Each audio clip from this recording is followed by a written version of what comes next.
Aljamain Sterling just demolished Petr Yan and won a close split decision to keep his title. And oh my god, this rematch was full of drama. It was just so much happening. So let's go over the fight, what happened. If you saw my last video on Aljamain Sterling versus Petr Yan rematch, I said that people are sleeping on Aljamain too much. I'm not necessarily a fan of either of the fighters, but the odds were just crazy. I mean, the odds were right between Volkanovski and Zombie, but the odds between Aljo and Petr Yan was crazy. Because in the first fight, we've seen that Aljo had some good moments, and Petr Yan was just, having good solid defense, and he was, turning the fight towards his favor before the knee happened. But it doesn't mean that Petr Yan is going to demolish Aljamain Sterling. And one point that can prove it is that we've seen it over and over and over again. Grappling and wrestling is overpowered. It's not balanced for this common rule set in MMA. Because if you put any solid good grapplers, high-level grapplers such as Oliveira, Khabib, even Moreno, Sterling, against just dominantly a striker, it's just the recipe for disaster. Now, some people think that Yan won the fight. I mean, it could go either way. Basically, Sterling won the second and third round, and Yan won fourth and fifth. So basically, it was based on to which fighters you gave the first round. However, I have unpopular opinion. Similarly, as you should not get points for putting the pressure on or holding the middle of the octagon, you should not get points from basically having a body triangle and taking a bag of someone for 3 minutes in each round. Because when Aljamain Sterling just took Petr Yan's back, he didn't achieve anything. He was just controlling his bag, and I don't know if you get a lot of points for such thing, but you should not, you should get points for doing damage, hitting the opponent, getting a takedown, because if you just hold on to someone's back as a backpack, that means you're not doing anything. I mean, sure, you have a control, but control is not getting points, and control should never get points unless you score a takedown, But despite all that, I was hoping that Aljo can achieve more I was kind of disappointed that Aljo didn't achieve more when he was having Petr Yan's back for 6 straight minutes. If you're such a high-level grappler, you need to be able to submit people. You need to be able to put damage. Just look what Charles Oliveira was able to do Dustin Poirier when he was just in his guard. The stark contrasts and differences are wild. But the good grappler is always going to defeat a good striker.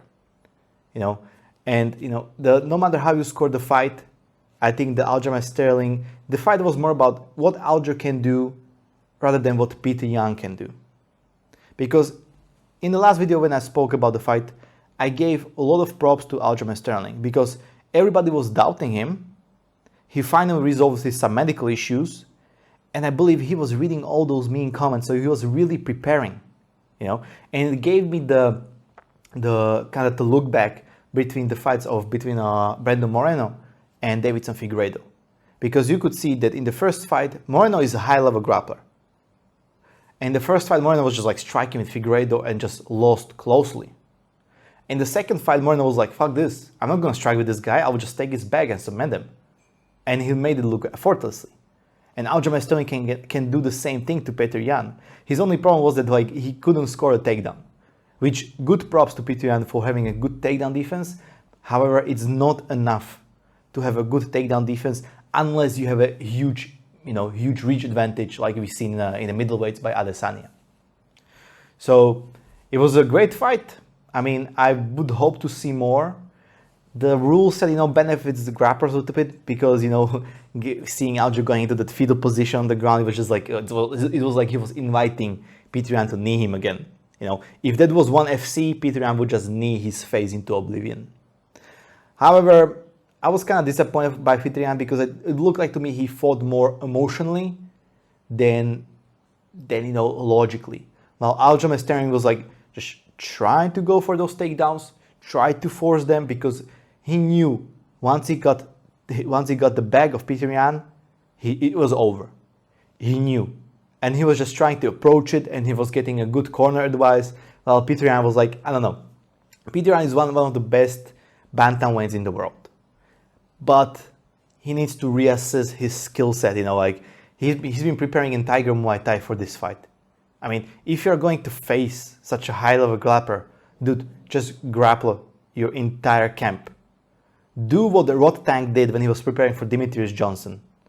Because the 6 minutes of total control of your back, I mean, he defended it, big props to that, but it should never happen.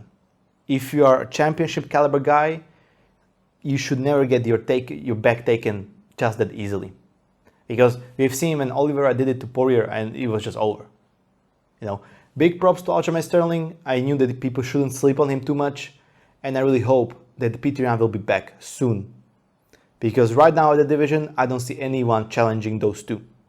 Maybe there is a TJ Dillashaw between Aljamain Sterling fight, and that fight could be interesting, but I think that TJ Dillashaw doesn't have any grappling skills close to challenging the Aljamain Sterling. So I really hope the division will work on the takedown defense and some grappling skills so we can see some more entertaining fights. What do you guys think? Did you like that fight, or did you think that Peter Yan won on the scorecards? Let me know down in the comments below, and I will see you next time.